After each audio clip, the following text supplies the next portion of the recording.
Good night, fellow punchers. The clock on the wall is 6 minutes away from 10 o'clock on Friday night. Back with few for tomorrow. I think it's 6 in total, 4 each way and 2 win bets.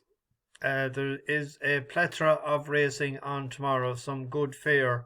But the only thing about it is we're not sure of what the going is going to be like. There is heavy rain promised in places, and we don't know how the snow is going to thaw into the ground. Is there going to be frost? There's a couple of precautionary inspections in the morning. So we'll have to wing it and see and hope for the best. The Morgiana's on tomorrow. Statement going for 3 in a row. The 2 mares, Lossiemouth and Brighter Days Ahead. A bus horse. Both of them getting the £7. It'll be very interesting. I don't know if I'll go or not tomorrow. I'll definitely go Sunday for the John Durkin to see one of my favourites, Gallopin de Champ in the flesh. It depends on the morning because the first race is at 11:30, so I'd have to be on the road early. It depends what the roads are like, frost-wise or whatever, because it's freezing nicely already. We had a so-so day, which was very close to being a right good day.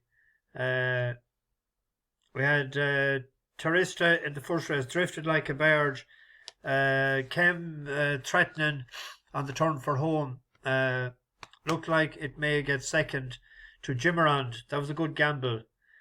Former won for us a couple of times before. In my tracker, went against it.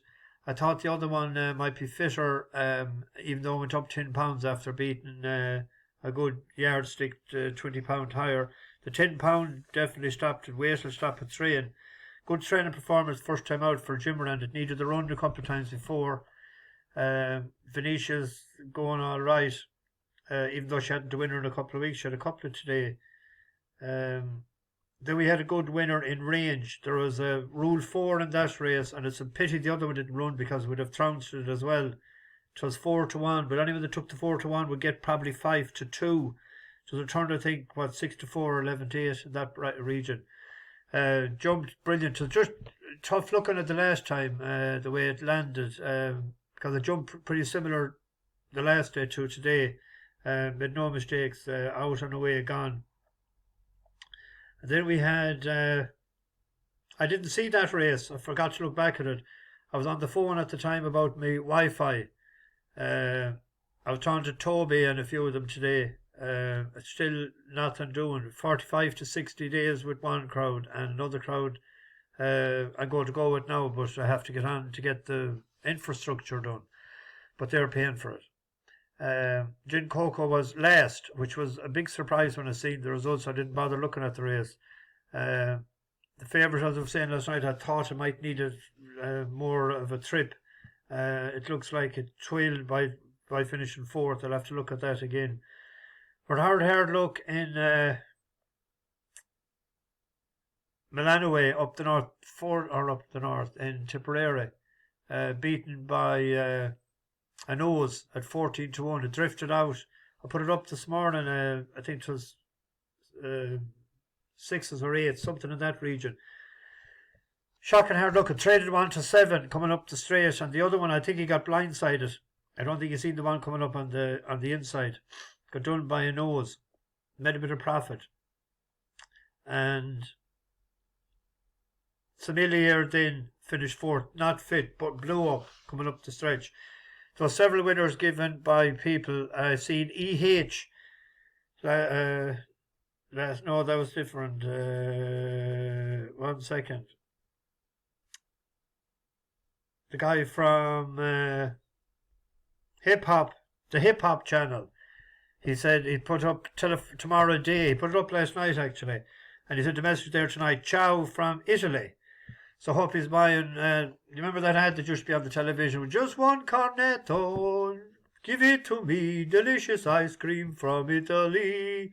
So hope you buy a few cornettos tonight if you back that. I don't know what his name is.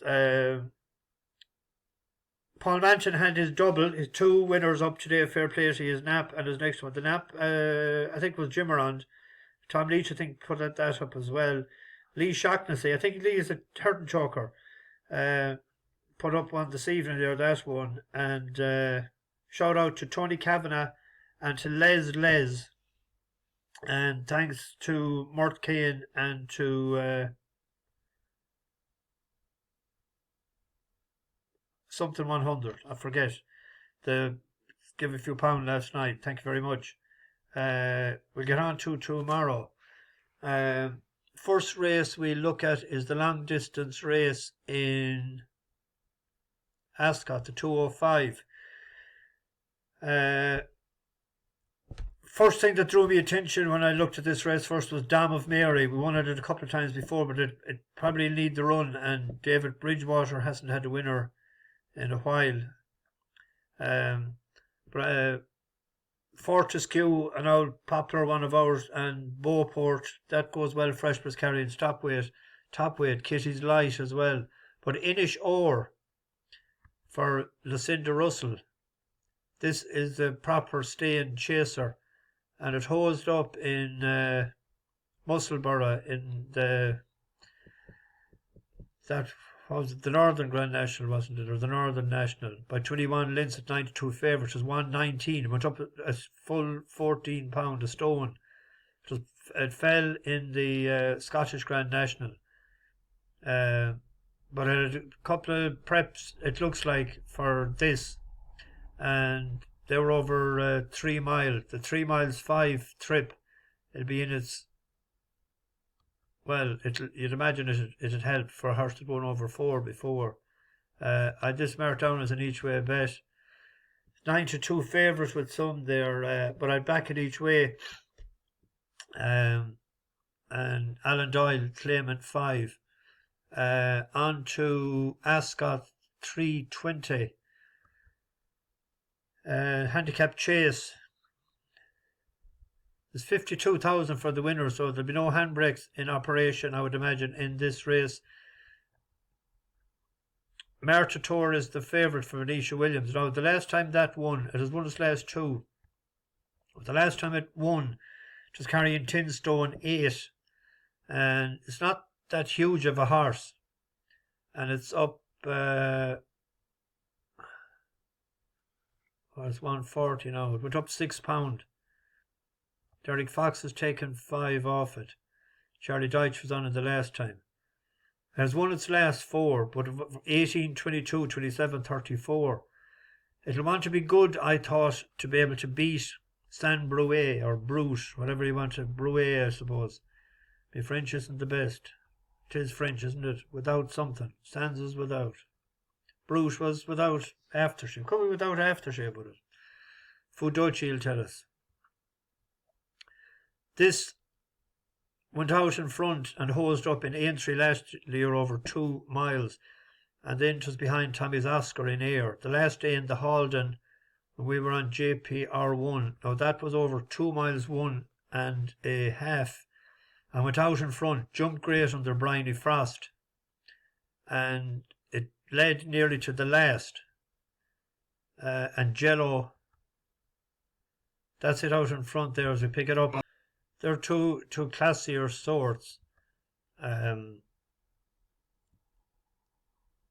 if it goes out in front tomorrow, Harry Cobden in the plate, I think it'll be hard beaten. So that would probably be my nap of the day. 139. It's the same rating as the last day.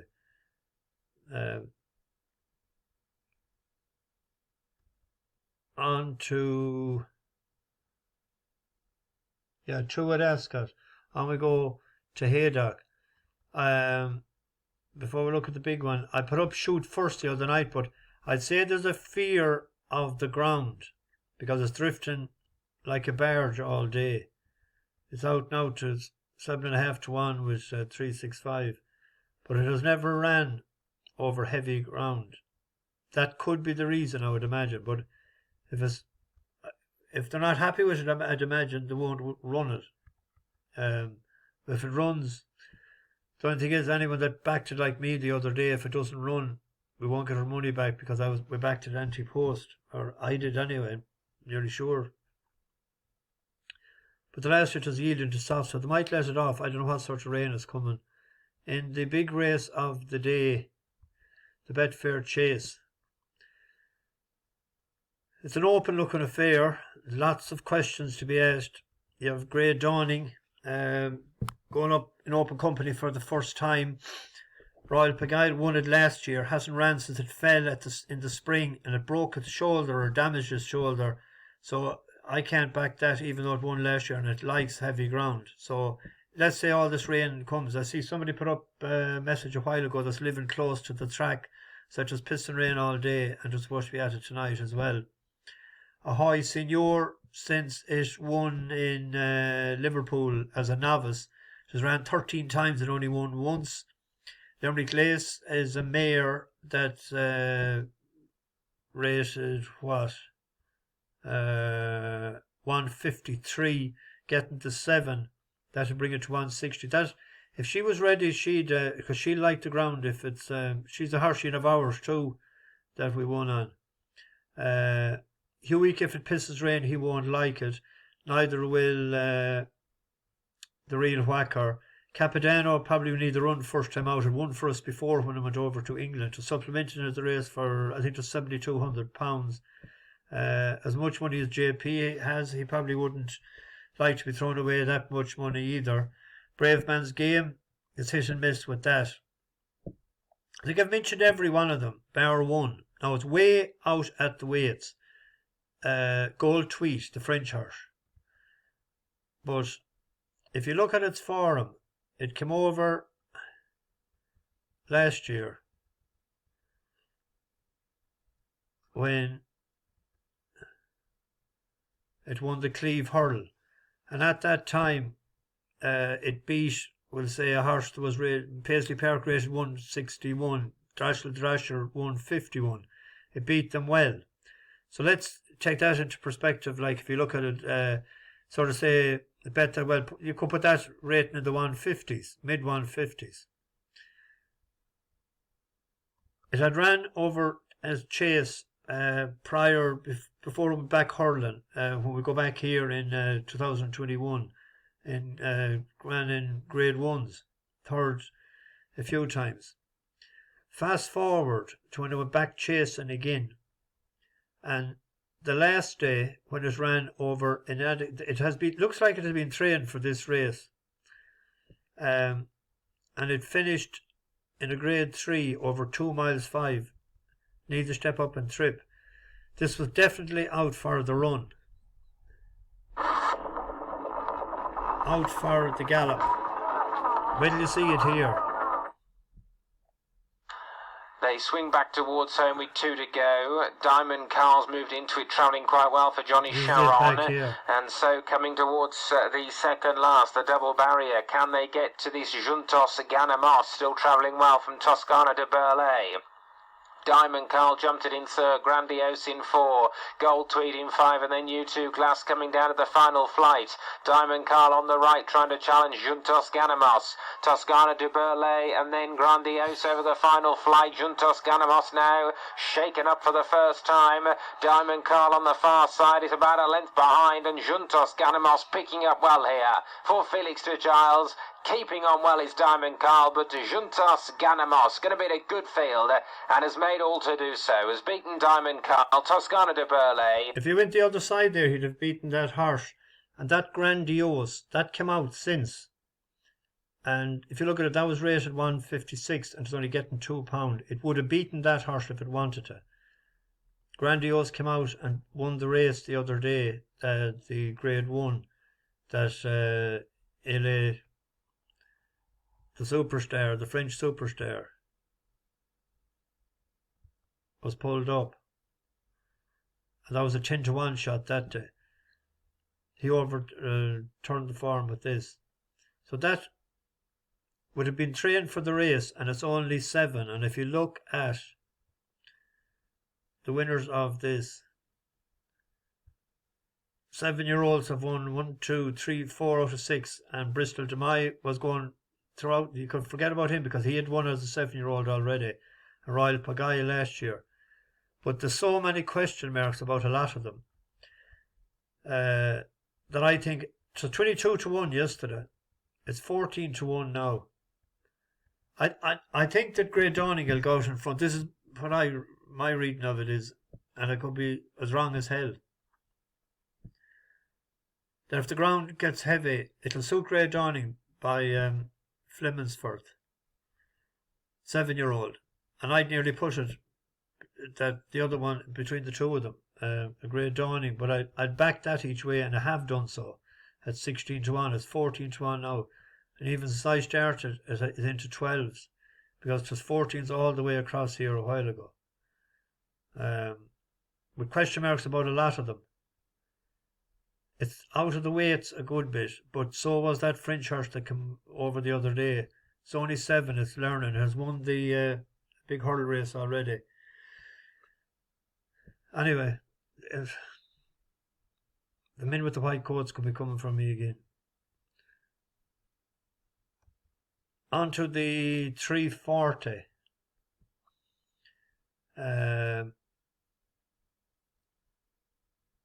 3-2. There's a 7-year-old here as well, Hititi. They put this jumping before and I didn't like it, and they brought it back here 2 years ago, when it was rated 113, 112, 110. They brought it back then, and it was too young in his career. They brought it back then at 1 hurdle races, 111, 120, 124. And if you look at that run there, went to second to Transmission and second to Shadow River. That was on a good cut in the ground. So if the ground comes up testing, it won't mind it. Then the last day is back over jumped first time again. And that Sagebrook County, that was gambled on today as well in Jimmeran's race. Wasn't it? It was. But it jumped well enough here. This is it in second, but it wasn't fair enough. Has gone for home. Noxavelatus, he made a right mess of that, but he still landed in front, lost a bit of momentum. Noxavelatus running to the second last. Hititi close enough to strike. The form is mighty Sagebrook County. Noxavelatus just looking a shade vulnerable, but still leading by a length too. Hititi in second. Sagebrook County, the form is mighty, then Eaton Kalina. This is the final fence. Noxavelatus led by a length to Hititi. Running towards the last half furlong. Noxavelatus trying to see this out to Hititi, holding that one's challenge at the moment. It stands at a length the lead for Noxavelatus up towards the line, third last year. He's won it this time, Noxavelatus. Needs further to step up and trip.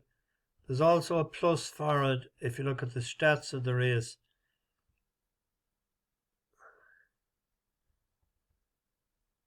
The favourite has won 3 out of the last 4, and if you look at it, going back to the last 8 years there, at either first, second or third favourite won the race. And if you look at the age, 4 out of the last 5 was a 7-year-old, lightly raced. So that's second favourite right now, and it is a 7-year-old. There's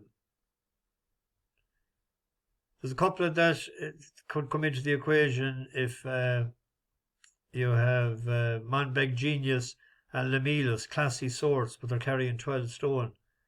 Hititi is 11 stone. Brian Hughes in the plate. Each way bet at 5 to 1. If it went off favourite, it should be a plus. It's gone favourite actually now at 4 to 1.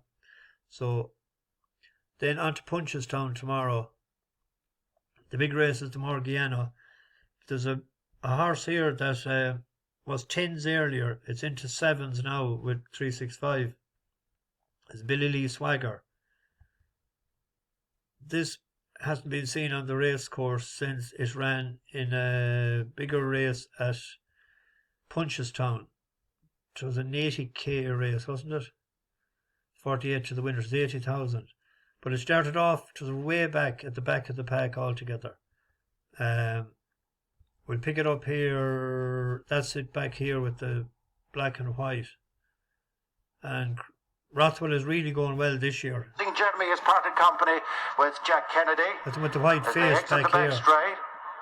Back a long way. Jack is about to sit up. American Money Fractional leader from Sunjoy and Dada. Tune in the box up in the fourth. Length and a half to World of Dreams. And then Marcy Brown. Indoor and Montregard and Quest with Speed and Up in the Ante is next. Less than 5 furlongs to go. As they return to the point at which they started, 2 flights left to jump. At this stage, it looks wide open. American Money, Sunjoy 1 and 2. World of Dreams improves. And then Tune in the Box and Montregal pushed into contention. Coming out here with now. Speed. Upping the ante over the second last. It's American Money from Tune in the Box, who's making ground 1 out from the rail, along with Quest with Speed. 2 from the inside. And then Laser Wolf is cutting through the field. The Bloodstock.com Full Circuit Series final handicap hurdle. The visitors on the board straight away. Tune in the Box runs away with it. Second is Quest with Speed, and Montregal and Billy Lee Swan. Ran on well there, but been a long way back. It actually was third last after about a mile that day. He was declared as reserve for a race in Cheltenham there a few weeks ago, and it didn't go travel because it probably wasn't sure to get in. So the one Rothwell has another one, that Power Roach that's riding a lot of them. He's on this Phil's Choice. So James O'Sullivan is on this, or Jimmy is it? So he's not claiming. I thought the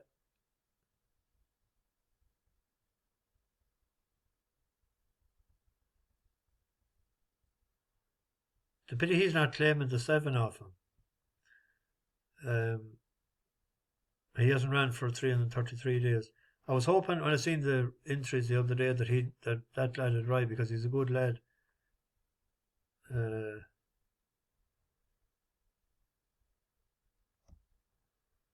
5 winners, 2 places in the last 16 days. But they know what they're doing. So